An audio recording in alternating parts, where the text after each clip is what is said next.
നമുക്കൊരു sunflower mirror ഉണ്ടാക്കാവേ. അപ്പോൾ അതിന് വേണ്ടി ആദ്യം നമുക്ക് വേണ്ടത് ഒരു മിററാണ്. അപ്പോൾ ആ മിറർ ഇതേപോലെ എന്തെങ്കിലും മുകളിൽ ഒട്ടിച്ചേക്കുക. അതിപ്പോൾ ഞാൻ ഒട്ടിച്ച് ആദ്യമേ പെയിൻറ്റ് ചെയ്തുകൊണ്ടാണ് ഇങ്ങനെ ഇരിക്കുന്നത്. അപ്പോൾ ഇങ്ങനെ ഒരെണ്ണം ഒട്ടിച്ചെടുക്കാം. ഇനി നമുക്ക് ഒന്നെങ്കിൽ A4 ഷീറ്റിൽ മഞ്ഞ പെയിൻറ്റ് അടിച്ചെടുക്കുക, അല്ലെങ്കിൽ നമ്മൾ സൺഫ്ലവറിൻ്റെ ലീഫ് വെക്കാനായിട്ട് മഞ്ഞ കളർ പേപ്പർ അല്ലെങ്കിൽ മഞ്ഞ പെയിൻറ്റ് ഉണ്ടല്ലോ. എൻ്റെ കയ്യിലിപ്പോൾ കളർ പേപ്പർ ഇല്ലാത്തതുകൊണ്ട് നമ്മൾ മഞ്ഞ പെയിൻറ്റ് എടുത്ത് അടിച്ചു വെക്കുകയാണ്. അങ്ങനെ ഇത് ഫുള്ളൊന്ന് അടിച്ചെടുക്കാം. നമ്മളിത് പെയിൻറ്റ് ചെയ്തെടുത്തിട്ടുണ്ട്. ഇത് ഈ സൈഡ് വെച്ചിട്ട് ഇങ്ങനെ മടക്കി കൊടുക്കാം. ഒരു ഭാഗം മാത്രം പെയിൻറ്റ് ചെയ്താൽ മതി.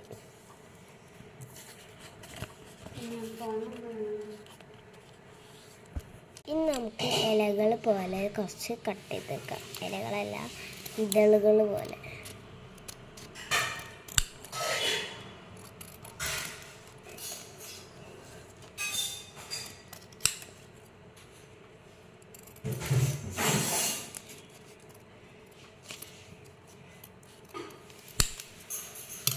അതേപോലെ ഈ സൈഡ് നമുക്ക് കട്ട് ചെയ്തെടുക്കാം.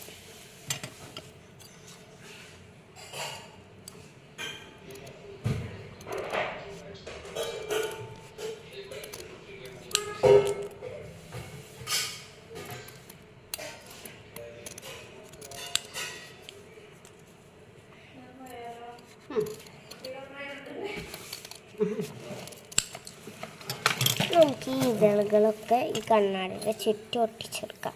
നമ്മൾ ഒട്ടിച്ച് കഴിഞ്ഞിട്ടുണ്ട്. അപ്പം നമ്മുടെ സൺഫ്ലവർ മിറർ ഇവിടെ റെഡി ആയിട്ടുണ്ട്.